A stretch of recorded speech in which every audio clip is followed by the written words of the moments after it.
Comme je réponds à votre question par rapport à l'attitude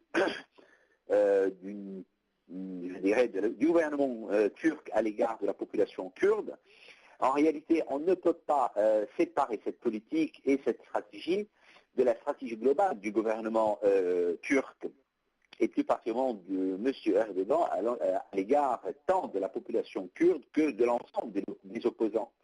Parce que M. Erdogan a une politique en tête et il croit pouvoir devenir en quelque sorte le maître du jeu du conflit au Moyen-Orient. Mais aujourd'hui, me semble-t-il, il est totalement exclu de ce jeu, y compris par les Américains.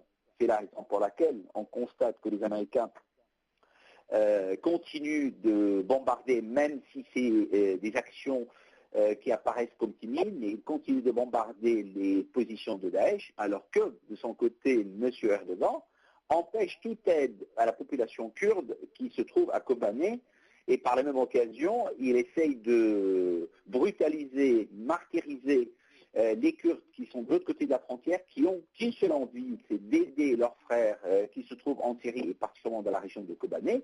Et cela ne peut se faire qu'à travers des actions dissuasives, des menaces, des assassinats, et en tout cas encourager ces actions sans assurer la moindre protection à ces opposants kurdes, au prétexte que ce sont des opposants qui sont considérés comme des terroristes, alors que le vrai terroriste dans la région, c'est à mon avis, c'est M. Erdogan, parce que c'est lui qui aide Daesh et ses alliés, notamment le Front el-Nusra et les autres factions takfiri, dans leur guerre en Syrie, et en leur apportant son soutien, il devient le chef de ces groupes terroristes.